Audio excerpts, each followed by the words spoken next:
dealing with within the book. All right. Okay, within the book of Amos, the 9th chapter and the 8th verse, it says, "Behold, the eyes of the Lord power upon the sinful kingdom, right? And I will destroy it from off the face of the earth, right? Saving utterly, I will not destroy the house of Jacob." Okay, so the Most High's got he's recording all of this wickedness that's happening out here. Okay, whether a man gets unjustly killed, but ultimately that's the judgment of the Most High. Whether you have it to where Esau does all kind of skullduggery upon these different nations across the world, well, the Most High is recording all of that wickedness that's happening upon the face of the earth. Okay, adultery, covetousness, okay, idolatry, all of that wickedness is being recorded by Yahweh Shem Shai. And what did he say as a result is going to be the consequence? He said, "And I will destroy it from off the face of the earth." Okay, so the resolute consequence of all of these things happening is the Most High was going to have a judgment played out upon the face of the earth. Okay, but in judgment, as we know from the scriptures, the Most High deals with balance. In his judgment, he was going to have mercy upon a particular group of people, and we're reading here from the scriptures that he was not going to utterly destroy the house of Jacob, man. And who's the house of Jacob? The Negroes, Hispanics, Native Americans scattered throughout the four corners of the earth, which are going to come in different shades, different colors, and different forms, man. Okay, they was going to come looking like all of the different nations out there throughout the four corners of the earth. Okay, because the Most High had prophesied it to where what? The Most High had prophesied it to where the day was going to have be scattered throughout the four corners of the earth. Okay, so let's get back within the scriptures. Godfather.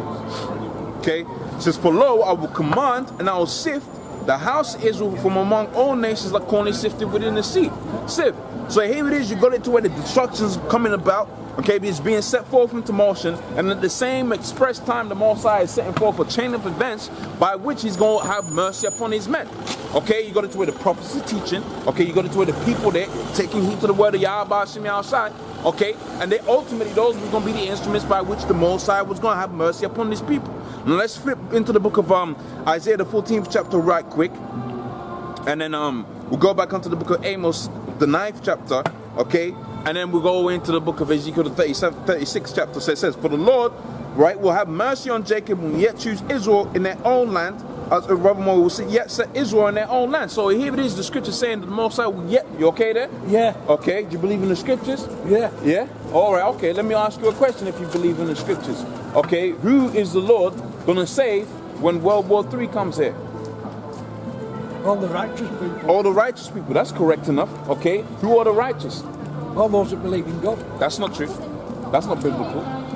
That's not biblical. Where does it say that within the scriptures? Israel read it in the Bible. It's not in the Bible. Only the Israelites who believe in the Most High are going to be saved. Okay, so it says here, and within the book of Isaiah, the 14th chapter, and the first verse, it says, "For the Lord will have mercy on Jacob and yet choose Israel, and he will set them in their own land, and the strangers shall be joined unto them, and they shall cleave unto the house of Jacob." So whilst all of this destruction is playing out, because you go into the prior verse, which is the book of Isaiah, the 13th chapter, and the way these scriptures were written, they weren't written verse by verse, man. Okay? When you go back onto how these letters were written, these historical time periods were written, well, you find out that this whole thing of the book of Isaiah was just a book. It wasn't divvied up. It was just a sequence of events and visions that he had seen. Okay, roughly paraphrasing. Now, you might have it to where Isaiah might have wrote 3 books, and they put it all together and call it the book of Isaiah. Okay, you might have had other events to where with the book of Isaiah came to what it is today, but the point is you didn't have it to where you had chapter 3, chapter 14, or whatever. So what he's going here, he's going back onto a story that starts within the book of Isaiah, the 13th chapter. Okay, so you go to the book of Isaiah, the 13th chapter here, and we go to the 9th verse, and we fast forward a few verses as we go down. Then this what's being told here within the book of Isaiah, the 14th chapter, is going to make more sense. Okay, so Isaiah 13 and 9 says, "Behold, the day of the Lord cometh both cruel and with wrath and with fierce anger to lay the land desolate."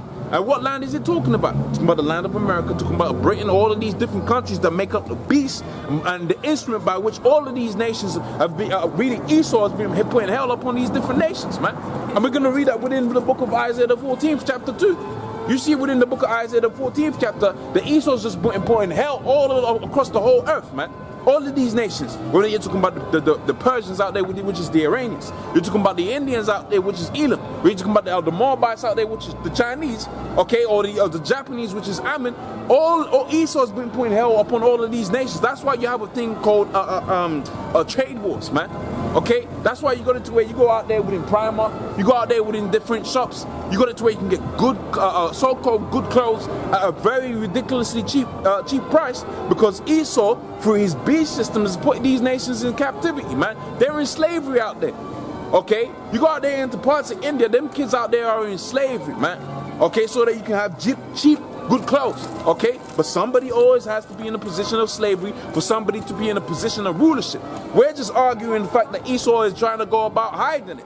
He's talking about liberating these nations, and he goes out there, bums the hell out of them, and puts them in servitude, and he calls that liberation. That's called deceit.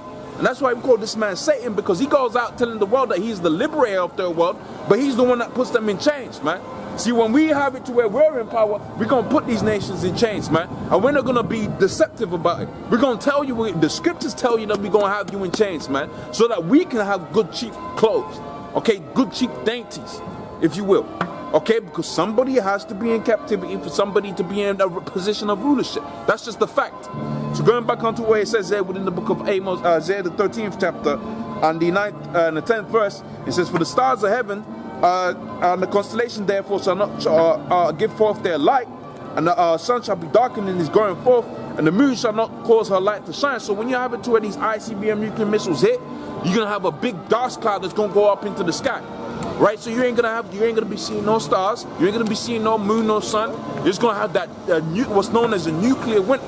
And that's gonna make it very difficult for you, for your crops to grow. It's gonna make it very difficult for you to just to exist, man.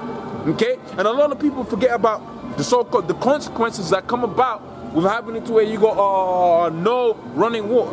Okay? When you got it to where you haven't got trucks moving back and forth, moving goods. And that's all gonna come about when the Most High lets loose upon this devil, man, by way of these Russians, by way of these Iranians, by way of these different countries that are coming up against America and Britain and Babylon. Okay? Let's go back into the scripture here. Now we're going to jump down here at 13th verse. Isaiah 13:13. "Therefore I will shake the heavens, and the earth shall remove out of her place, right, in the wrath of the Lord of hosts, in the day of his vengeance," okay, his fierce vengeance, right, "and it shall be as the chased roe, and the sheep that no man taketh up." Okay, let's go to the 25th verse. No, let's go to the 19th verse. So it says, "In Babylon, the glory of kingdoms," so America, the glory, everybody wants to go to the Big Apple. Everybody wants to go out there and try and make it out there within America. So the glory of the kingdoms right now is America. And we read through the scriptures and the understanding of scholarly work that when Isaiah was writing the scriptures, he was talking about a future Babylon sometimes, and sometimes he was talking about the Babylon that was going to exist 200 years after him. Okay, after he had written this, because you go into the history of Isaiah, where you find out pretty much he was prophesying on how Jerusalem and Judah was going to fall. Okay, you had to, I believe Hezekiah was still a king there, and he was a righteous king, I believe for the most part. And pretty much he was writing about stuff that was going to happen 200 years down the line. So you had it to where Babylon was going to rise up. Okay, it was going to take down the Assyrians. Okay, and this, I believe, around about Isaiah's time was about Sargon II, or around about that time, at the peak of Assyrian culture. Okay, so you had the Assyrians take down the house of Israel. Okay, they tried to come up against the house of Judah, but the Most High had it to where Hezekiah, I believe, which was the king at the time, was righteous, and you had Isaiah write all of the different things about that. Okay, but ultimately he also went into the fact that how the Babylonians, they was going to be risen up. They was going to take down the Assyrians, and ultimately they was going to take down Judah. Okay, because you got it to where although Israel was way wicked, you had it to where the house of Judah went down the same path, man. Because going back onto the scriptures, we was going to have to fall away, dispersed throughout the four corners of the earth. Okay, and then right now going to the tents of Judah, the tents of Israel. Okay, we're going to be raised back up again, having the knowledge of 360 degrees of understanding, all right, and then going to be put into a position of rulership with understanding how to rule, okay?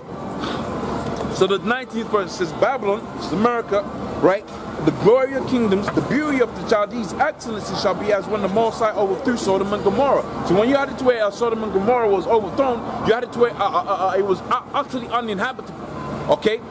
Utterly uninhabitable.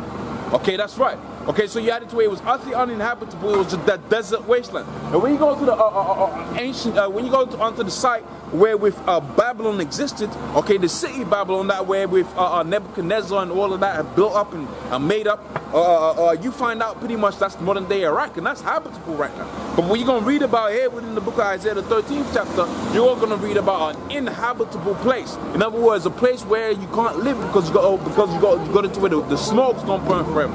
That's talking about a future judgment that was going to come about on this great hole, which you know now is America, man. Okay? So the book of Isaiah, the 13th chapter, and the 20th verse, it says, "And it shall never be inhabited, neither dwelt from generation to generation, neither shall his Arabian pitch the tent there, neither shall the shepherd hold their fold there." And you go on to the Babylon, which is in the modern day Iraq right now, that hasn't happened. Okay, you go to where people are still doing certain things over there, you know, they're farming and whatever. So this is talking about another place that you can call Babylon, and you can read about that within the book of Isaiah, Revelations, the 17th chapter, which I'll get to in a short while. Okay. Once I've gone through the whole sermon, I'm going through the different bits I wanted to touch on, okay, and I made the different points that I want to make. So this is the 25th verse. It says, "But the wild beasts of the desert shall lie there, and their houses shall be full of doleful creatures, and the owls shall dwell there, and the satyrs shall dance there." So you're gonna have it to where that whole land was gonna be inhabited by what you know as desert creatures. Okay, creatures that basically you don't want to really be around, man. Okay. Things that you have out there within the Sahara Desert walking about and so on and so forth, that's the creatures that's going to be the inhabitants of America. The people that were going to dwell there, they are either going to be destroyed, but the Most High is going to have it to where the chariots beams them up, okay? And you ain't going to have nobody living out there no more. And that was going to be left as a monument to say, this is what happens when you go off on the Lord's such commandments of the Most High. It's going to be the new Sodom and Gomorrah. In fact, when we go through the whole completeness of these scriptures, you're going to find out when we go into the book of Isaiah, the 11th Revelation, the 11th chapter and the 3rd verse, how that we are in America is the modern day Egypt, Sodom, okay, and Gomorrah, and it's going to get the same likewise judgment as all of those places, all combined, man. Okay, to the end, what it said here, it said. Now let's jump down backwards to the book of Isaiah, the 14th chapter on the 1st verse. Now we got a clearer picture of what the scripture's talking about right now. Okay, so it says, "For the Lord will have mercy upon Jacob, will yet choose Israel, and set them in their own land, and the strangers shall be joined with them." Okay, and the strangers shall be joined with them, and they shall cleave to the house of Jacob, and the people shall take them, okay, and bring them to their place. So you got into where the strangers, that's going into the subject I'm going into right now, the tents of Israel. Okay, being raised up. So you go to where you got an Israelite out there over there within Italy somewhere. Okay, the zeal of the Most High captivate him when he sees the men of the Lord get into the word. Okay, he believes he's an Israelite. Well, guess what? That's most likely going to be an Israelite because the Spirit bears witness with his spirit that he's a child of the Most High. Okay, so we go back down the lineage of that individual. You find out he'll probably be of the house of Jacob, man. Okay, now if it turns out that he's not of the house of Jacob, well, the Most High is going to do the sifting when the Most High manifests himself. That's what the book of Isaiah, Matthew the 13th chapter was going into. Let both the wheat and the tares go together. Okay, so you might have an infiltrator come into the camp. He says, oh, he's this, that, and whatever he believes in the scriptures. It turns out he's a tare. Well, guess what? The Most High is going to divvy up all of those individuals. Okay, this is a person that looks like a white person, but he's actually Israelite. Okay, he's going to put them in his barn. Okay, but the rest of the tares, he's going to do whatever you've done with tares for generation to generation. Compound them and he's going to burn it, man. Okay, so here's all the ones that remain, they're going to be in slavery. Okay, so here's Isaiah 14:2, and it says, "And the people shall take them and bring them to their place, and the house of Israel shall possess them in their land for servants and handmaids, and they shall take them captives, whose captives they were." So the ones that don't get bound and burnt. Okay, are you okay there? Yeah? All right, man. They wants to hear the word, man. See, your father done messed you up. Okay, so the ones that don't get bound and burnt, okay, they're gonna get what? They're gonna go into a state of being enslaved, just like I was saying. If you got a ruling class, for a ruling class to exist, you have to have bottom feeders, slaves. Okay, now you might have ranks within those slaves, just like how you go into a certain employment, which employment is just another term for slavery. Okay, you got ranks within that employment, man. But Esau likes to play this game of, oh, no, this is not employment because we pay. No, it's a form of slavery. It's just another form of slavery. And just like that's exactly what the Most High is going to see. The Most High deals with slavery. That's why you're seeing here the prophecies of the Negroes, Hispanics, Native Americans, the Israelites taking captives, whose captives they were. They're gonna be slave owners over their slave masters. That's what the scripture's telling you there. So the Most High deals with slavery. Just like how we went through a state of slavery, that was the judgment that came about upon us. And then and to balance the scales, if you will, the judgment that came upon us is going to be translated onto the people that brought about that judgment. Esau, so you can understand. Okay, Moab, Ammon, all of these different nations, they're going to be in servitude underneath the Negroes, Hispanics, Native Americans, man. Okay, but Esau is going to be the one that's get completely wiped off of the face of the earth, man. Okay, so let's get to it. Right? And the people shall take them and bring them to their place, and the house of Israel shall possess them in the land of the Lord for servants and handmaids, and they shall take them captives, whose captives they were, and they shall rule over their oppressors. Now there's a point I quoted here, okay, and I want to just hit that because that relates to the other topics I'm going to go into later on. Okay, I'm just going to hit this quick point. Then I go back onto the topic, back in the book of Amos, and then go to the book of Ezekiel 36, 37, Revelations 11 and 8, and we switch gears again, and then hopefully we switch gears again. But as it's going, I probably won't go through all of the scriptures that I set forth, and that's what happens within the spirit, you know? That's what happens, okay? So let me just hit this one last quick point within the book of Isaiah, the 14th chapter. It says here within the book of Isaiah 14 and 4, it says, thou shalt take up this proverb against the king of Babylon, all right, and say, how hath the oppressor ceased? Okay, so that's what's going to happen to Esau, because he is the oppressor. By this beast system, he's got all of these nations in oppression, man. Okay, by way of what you know as NATO, or by way of what you know as the American army, he's got into where all of these nations, whether you're talking about India, whether you're talking about China, whether you're talking about Japan, whether you're talking about all of these different nations, they're in slavery underneath the so-called white man by way of what he knows, what you know as NATO, by way of what you know as the American army, the British army. That's how he has these nations in captivity, man. To the end that what is said within this scripture, that thou shalt take up this proverb against the king of Babylon and say, how is the oppressor ceased? So when the staff of the wicked is broken, as it's going to say within the scripture, hey, his military force is broken, and you have something greater than his military, which is dealing with the spirit. Okay, when you have something greater than that, then you're going to have a new rulership and a new way of ruling established within the earth. And you go to the book of Isaiah, the 54th chapter and the 16th verse. Okay, you both go to the book of Isaiah, the 54th chapter and the 16th verse. Pretty much you find out that any weapon that is formed against Jacob, it ain't gonna prosper. Now, they might kill a Jake here and a Jake there, but when the Most High put that spirit upon Jake, okay, the spiritual power, well, guess what? All of those ICBM nuclear missiles that they create, they ain't gonna destroy them. All those guns and the weapons that they have created, it ain't gonna touch Jake, man. Okay? It ain't gonna touch them. It ain't even gonna dust their garments, man. They're gonna come in the same power and the same likeness as Yahushua came in. In fact, the Lord said it best. He said, why are you marveling? When the time comes, you're gonna do greater works than I've showed you right here, man. And they talk about the Lord's work, and they said if they'd written a whole book about those works, it would be too large of a book to contain within these scriptures, man. Okay. All right. Okay. You've had your time in the light now. Okay. So he says, the Lord hath broken the staff of the wicked. So when the Most High has them chariots that you see, you've got UFO signs all over the place now. Okay, and those UFO signs are going to be the instrument by which the Most High is going to destroy the power structure of the wicked. The men of the Lord rising up, the tents of Israel rising up right now. Okay, it's going to be putting work into that, because a definitive part of Esau's power structure is deception. But if you go to where you got a whole group of people over here, they're teaching you about the lies that Esau is teaching you, well, guess what?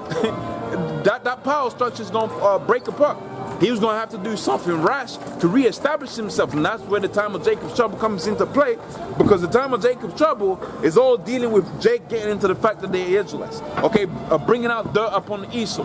Okay, and then bringing out dirt about Esau. Okay, Esau's power structure, which runs off deceit, okay, lies, okay, it's going to be broken up. So he's saying, look, I'm going to come with the force now, man. See, even if you go to where all of these people, they're in slavery, right?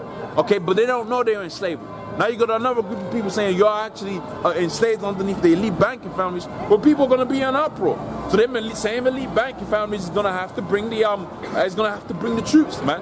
That's why you're seeing a more militarized police force, because they're realizing, wait, hold on a minute, every time we do a so-called terror attack or whatever, that's getting exposed, man. Okay, that's getting exposed by these different truthers out here, these truth seekers. Okay, now we're gonna have to really say, look, we are the ones that are in authority. Okay, and you read about these different projects like Megiddo and Rex and whatever. We really understand those projects. They're basically saying, look, we're the ones that are in rulership, man. And they actually gonna do that. So, Isaiah 14:5, it says, the Lord hath broken the staff of the wicked, okay, and the scepter of the ruler. He who smote the nations with a continual stroke, he that ruled the nations in anger is persecuted, and none hinder it. So when hell comes upon Esau, no one's going to stop it. No one's going to stop it.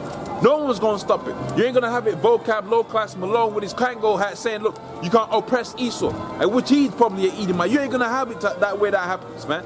Okay? No one's going to stop the judgment of coming about on Esau. Nobody. Because that judgment going to come about because the Most High has instructed it to come about, man. Okay? So let's go back onto this topic now. Okay, Amos.